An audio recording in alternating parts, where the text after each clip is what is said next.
Get this and get it straight. Crime is a sucker's road, and those who travel it wind up in the gutter, the prison, or the grave. This started with a man on trial for his life and an A1 citizen eager to testify. But there it was interrupted.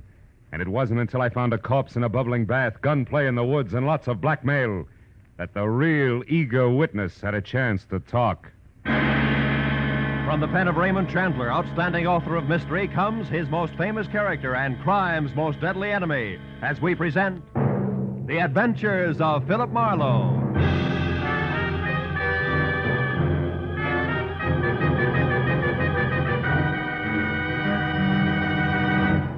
Now, with Gerald Moore, starred as Philip Marlowe, we bring you tonight's exciting story, The Eager Witness.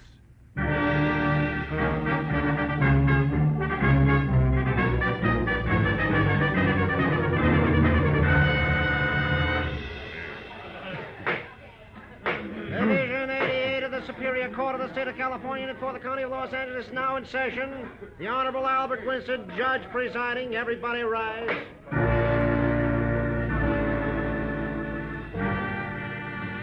It was the case of the people versus the oft-arrested, never convicted, smooth Earl Jernigan, sometimes bookie, charged in the first degree with a month-old killing of a kindly, gray-haired horse trainer named Kurt Harper, who had once almost been my client.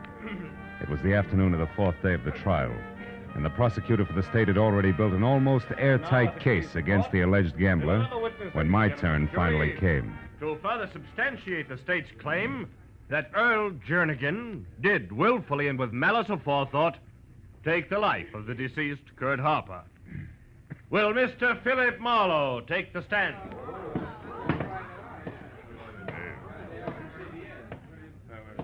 Raise your right hand.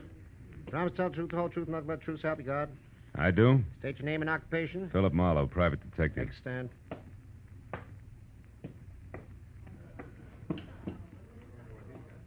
Mr. Marlowe, on the morning of the 30th day of July last, the day on which the late Kurt Harper was murdered, were you hired as a private detective by the said Mr. Harper?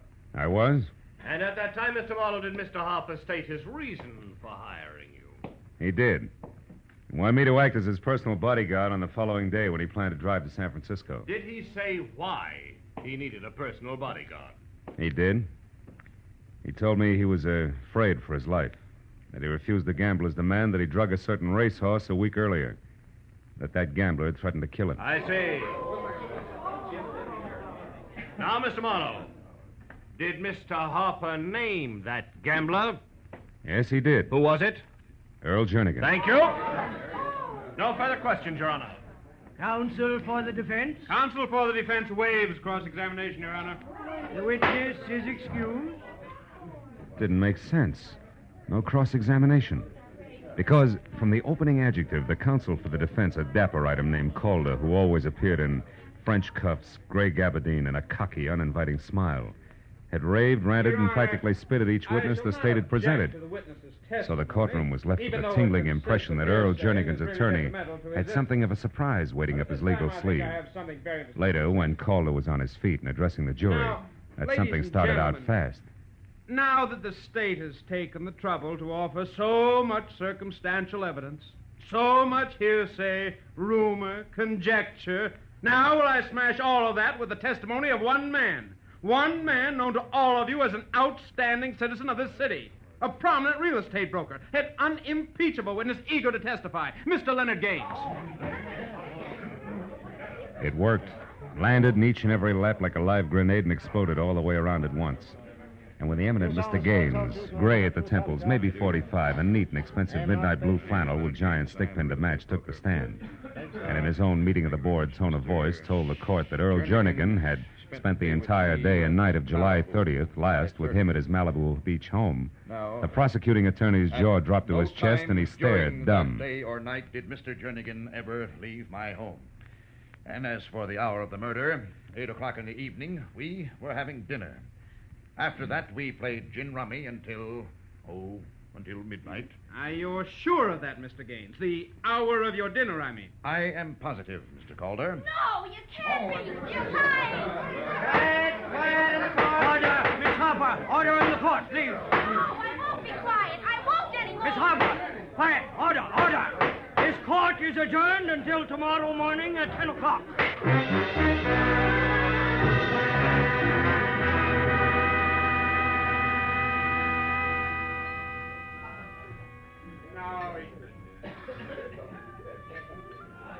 Another scotch and soda, mister?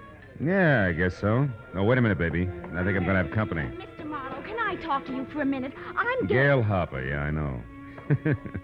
What I don't know is why you're not doing 30 days on a rock pile with that rumpus you just kicked up in court. Would you like a soft drink? No, thanks. All right, just one, baby. Check.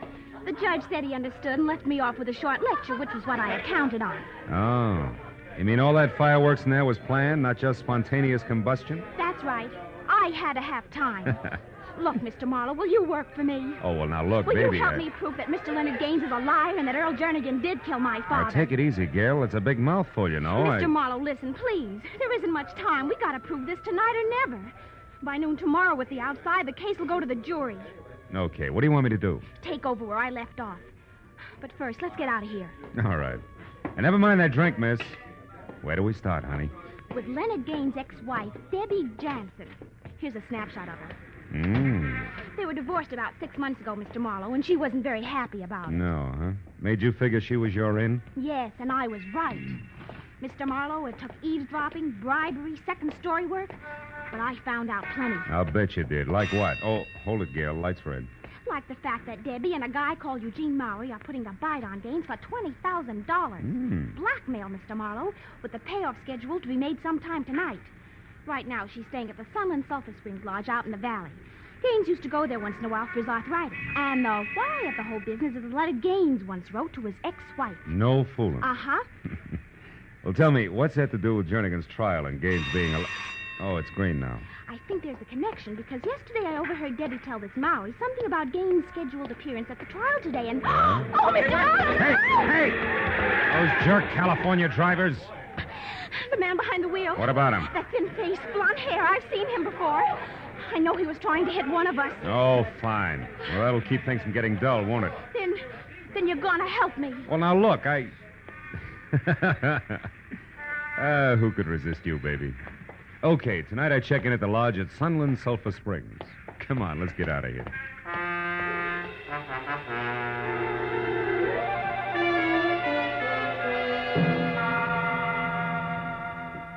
It was 8 o'clock and almost dark when I reached the foothills of the mountain range that separates the San Fernando Valley from L.A. proper, and turned off onto a narrow dirt road that ran through a twisting gorge, past a moon-faced watchman who asked no questions as he slowly opened a sagging wooden gate, faintly labeled Sunland Sulphur Springs, where Mother Nature's remedies bubbled from the earth private.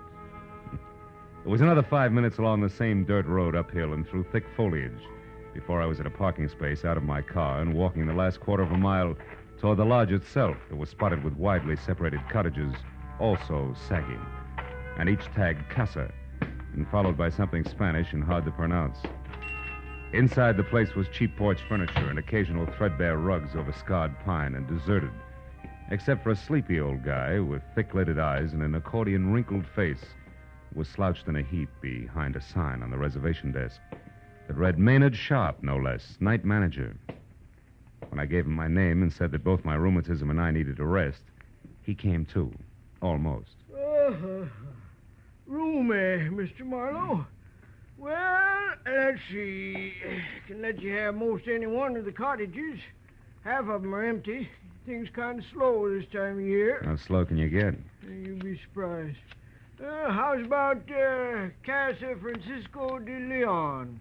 Casa Francisco, Yeah, that'll be fine, Mr. Sharp. All righty, sir. Now, if you'll just sign the register here, I'll get your key. But as I signed my name, I checked the guest list quickly. And the next second found what I wanted. Deborah Jansen. And next to that, and in a different hand, her cottage for the night. Casa Rolando de Barandido. That's close enough. Well, anyway, it was all I needed. I took the key from Mr. Sharp, a misnomer if ever you heard one, learned the location of my quarters, paid him in advance, and left. Thanks, son. Outside, I turned to my right, past a large open bath that smelled like rotten eggs and talked to itself like a junior Vesuvius, as more warm sulfur waters, equally unpleasant to smell, bubbled from a pipe in the center. Beyond that was the first cottage, another casa I couldn't pronounce, and it stayed like that all the way down the line until I reached the second one that showed light. It was the casa known as Rolando de Barandido. And when I moved closer and around to a window that was screen only, I knew that my client had done her eavesdropping well, because in the center of the room and putting on her coat was the ex-wife named Debbie, and standing nearby and holding on tight to the cigarette in his hand like it was support was what had to be the boyfriend, You're sure Eugene that you know what Maury. you're doing? You're sure that Gaines will go through with this all right? For the 100th time, Eugene, yes, I'm positive. Can't you understand? He has to. Besides, $20,000 won't break him. It won't more than bend him a bit. Now stop worrying. But I can't. Debbie, why must you go alone? Or why can't I go with you? Eugene, please, we've been over that. I told Leonard that I'd meet him in town at the Beverly Crest Hotel at 10 and alone. He agreed to also be alone. Except for the money. Debbie, you do handle things well. Come here, darling. And a kiss be a brilliant. Oh, please, Eugene, there isn't time. Oh, what's the matter? Are my kisses losing their flavor at this point? Don't be a fool. Look, it's late, Eugene. It's after 9 already. I've got to hurry. Now, go on. Go on, be a good boy and leave now. We shouldn't even be seen together tonight. Well, why not, Debbie? It's not smart. Here. Meet me at the Tulip Room, darling, at 11 as we planned. Then, Eugene, we'll have time and reason to relax. $20,000 worth of reason.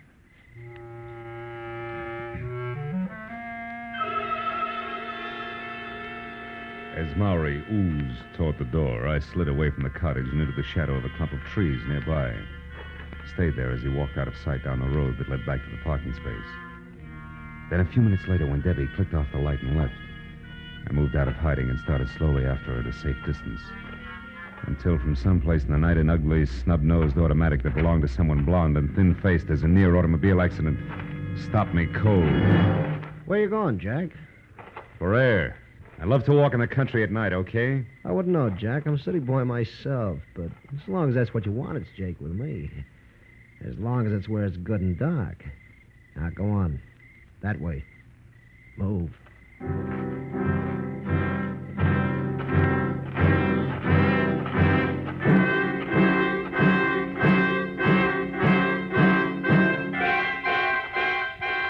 Jack, that's far enough. Hold it. Turn around and face me. Why, so I can watch you pull the trigger? Never mind why. Just turn. Okay, turn it is. That's better. Now, one step closer. One step closer. Hey, what's that? Now, pheasant, my friend, taking wing. Now, before I beat you in little pieces, let's have it. Who are you? Who do you work for, and what do you want with me? Come on, gunman, talk. Okay. Okay, no more. My name's Langley. Work for Earl Jernigan. Oh? Yeah, I've been watching you ever since the trial started. Jernigan didn't want you moving in, hon. Which is why you tried to pick me off with a car when I was with Gail Harper this afternoon, huh? Come on. Yeah, that's why. Now, what are you going to do with me? For the time being, Buster, leave you as is. Flat on your back, because I've still got to catch up with a lady before she reads a letter. City boy.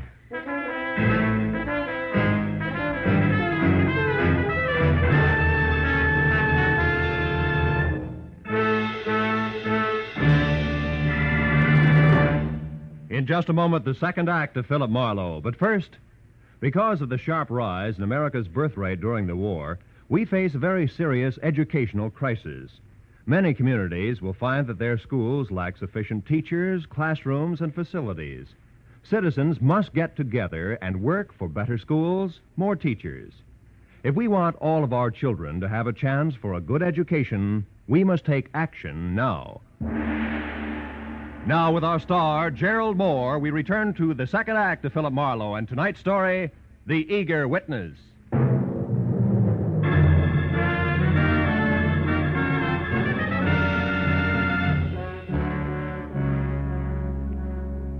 It was strictly hit and run. I piled Langley into the Manzanita and didn't even wait to see him bounce.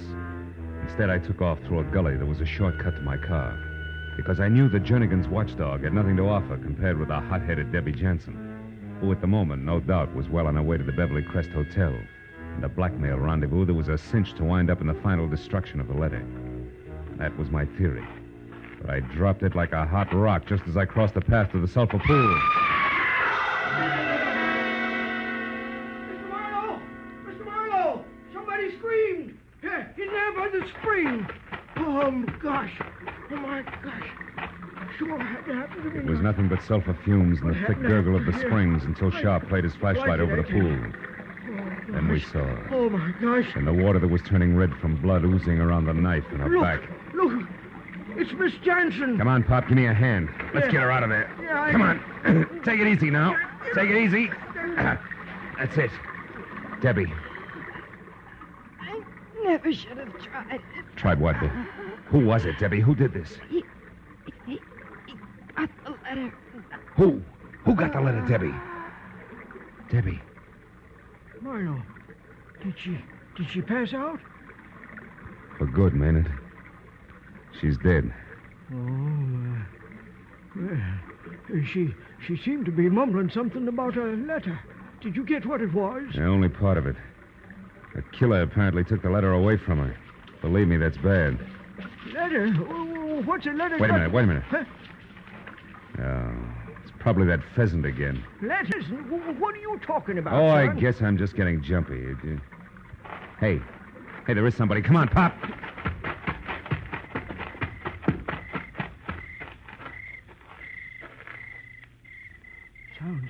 Sounds like he's over there, Marlowe. Yeah, I can hear him.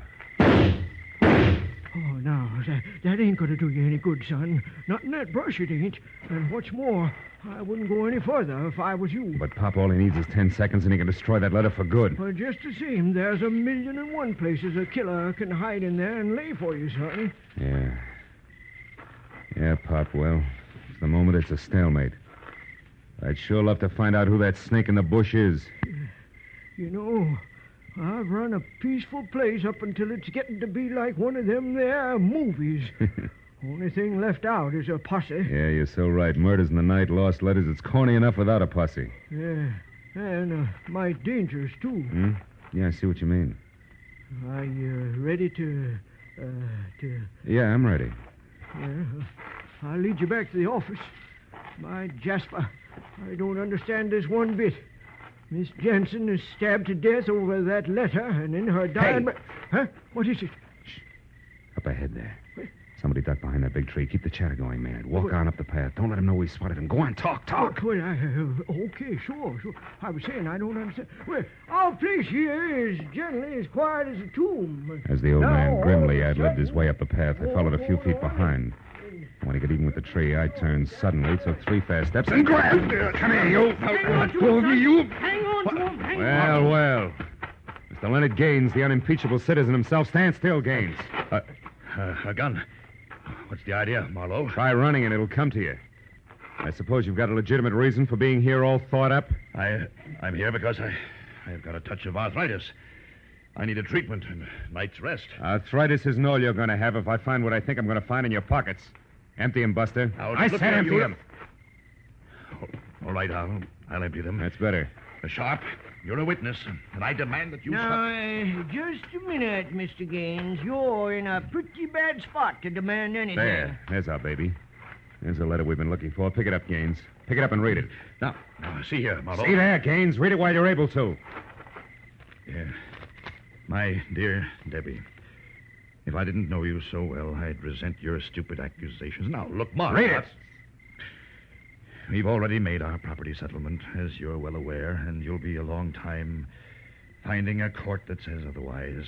Now you know where you can go, so why not get started as ever, Leonard? Oh, fine. That's about as incriminating as a lecture on the family meat bill. Sharp, whose jurisdiction are we under here? County Sheriff's Office. All right, call him. Also, call your man out on the highway and have him lock that main gate. Main gate? Yeah. Say, now, that's a good idea. I'll do it right now. Now, wait a minute. Have you got a gun? Yep, got a rifle. Been in the family for years. Can you use it? Well, yeah, I reckon I can. Well, where are you going? Out to round up Langley. He'll be pushing hard to give his boss, a star witness here, a big helping hand. I want to be in shape to push back. And remember, Pop, keep your eye on Gaines and not on the phone when you make those calls. I'll see you.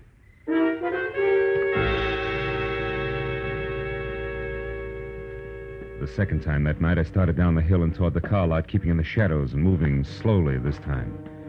Because it was odds on that Langley had taken everything in. And I knew that he'd try to part my hair with a gun barrel and pull Leonard Gaines out of the jam he was in the very first chance he had. So I stayed off the paths long enough to have both socks full of burrs when it happened. But not what I expected. It was the Sharp family blunderbuss that had exploded with a blast like a small howitzer. So also for the second time, I turned and ran back up the hill, this time to the office.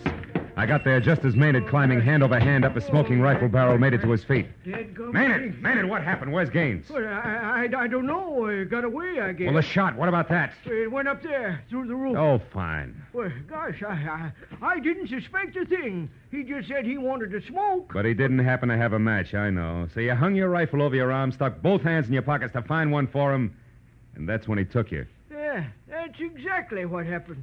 Well, how'd you know? Never mind, Pop. Well, I made a grab for him, though. Ripped his coat about halfway off. Oh, that's great. That's great. Yeah, but I'm sure sorry he got away, Mark. All right, don't worry about it, will you? Can't get far with the gate locked. Well, I got bad news there, too. Oh, the gate's locked, all right.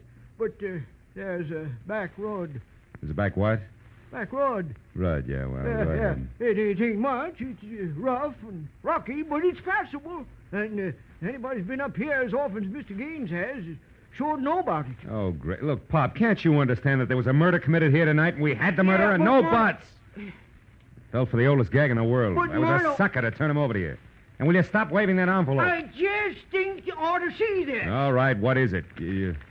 Oh. Where'd you get all that loot? Gaines dropped it when I ripped his coat. $20,000, it says here on the wrapper. And something else written here, too. Casa Rolando de Barandito at 10. Casa... Pop, that's it. That's the answer. Come on, we got to get down that back road in a hurry.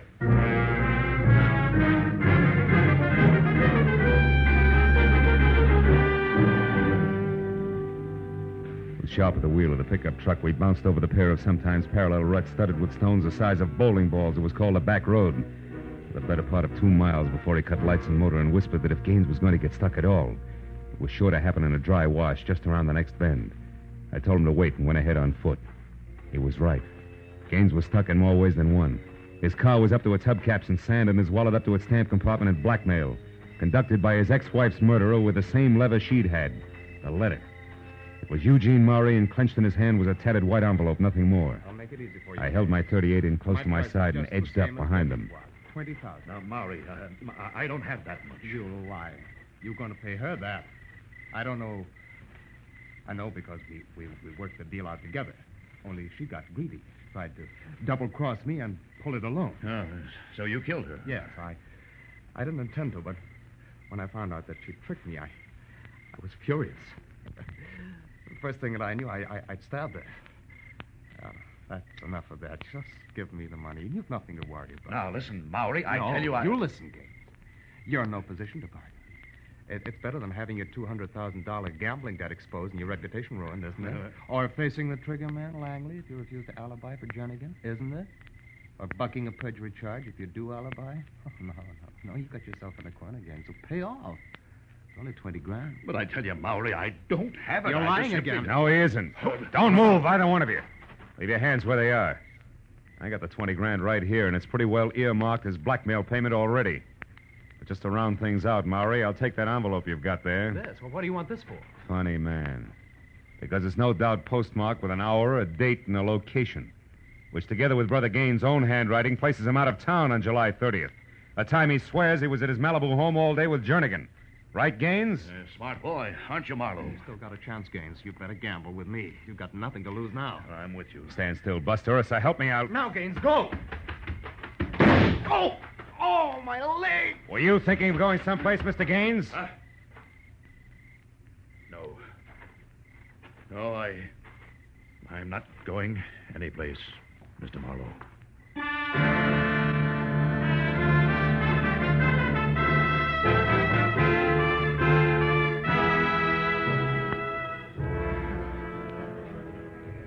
Well, Gail, the big show's about to start. Court will be in session in a few minutes. I know. And different from yesterday. Yeah. Oh, you did a swell job, Mr. Marlowe. Gee, Gee, I don't know how to thank you. Save it, baby. If that scale Lady Justice holds in her hands is in better balance today, it was your hunch and old Maynard's blunderbuss that did as much to put it there as my running around through the brush at Sulphur Springs. But all I knew was that Gaines was lying. I didn't know it was as complicated as it was. Well, that's because Debbie Jansen was twice as treacherous as we figured. I still don't understand. How did you know that Eugene Maury had killed Debbie? Well, you see, baby, I overheard her tell Maury that she was going to meet Gaines in the Beverly Crest Hotel at 10 for the payoff. Uh-huh.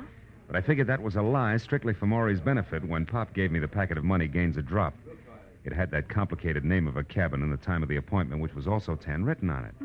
So I knew the real meeting was scheduled to take place out there. See? Oh, I see. Then she was going to send Maury off to the Beverly Crest while she collected the money at Sulphur Springs and then beat it alone. That's it, honey. You see, if her cabin had been named something simple like Number 4, then Gaines could have remembered it. Instead of that Casa Robino del Bangadoro, or whatever it was, he had to write down, you see? Well, then things might have been different. Ah, you'd have found a way.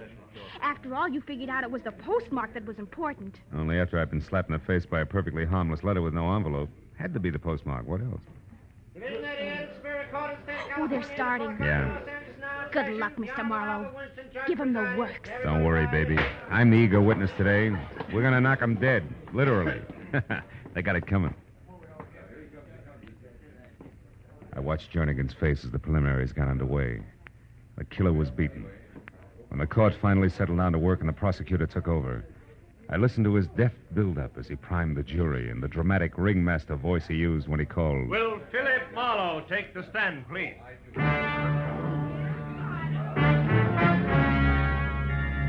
Now, Mr. Marlowe, you told us yesterday that you are a private investigator.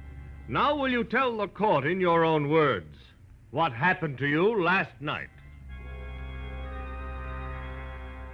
I sat there looking into the cold, baleful eyes of the prosecutor and thought of a paraphrase on that wonderful quote from Oliver Wendell Holmes. It's not enough to ask for justice. One must also hope for mercy. Mr. Marlowe. Oh, yes. I'm sorry. Well, it began here in this room yesterday afternoon at about 3:30 when the counsel for defense called a witness, Mr. Leonard Gaines, to the stand.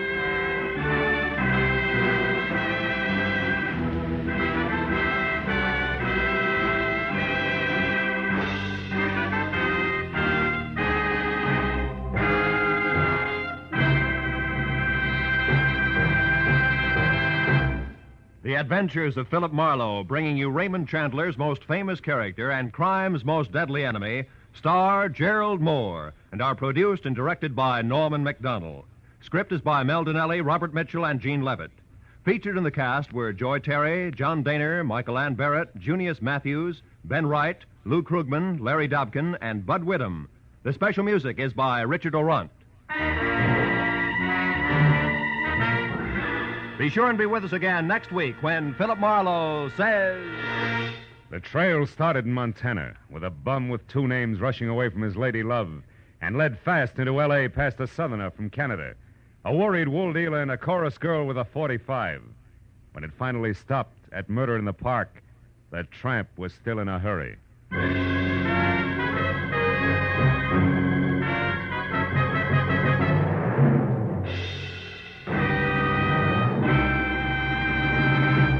You and I have a friend coming to call next Monday night. She's my friend Irma. If this beautiful, lovable, but dumb blonde isn't your friend now, she will be the moment you hear her over most of these same CBS network stations next Monday following the Lux Radio Theater. My friend Irma will bring you plenty of laughs and great entertainment. So be sure to make friends with my friend Irma these Monday nights on CBS, where you'll hear them all this fall. This is Roy Rowan speaking. Now, stay tuned for Gangbusters, which follows immediately over most of these same CBS stations.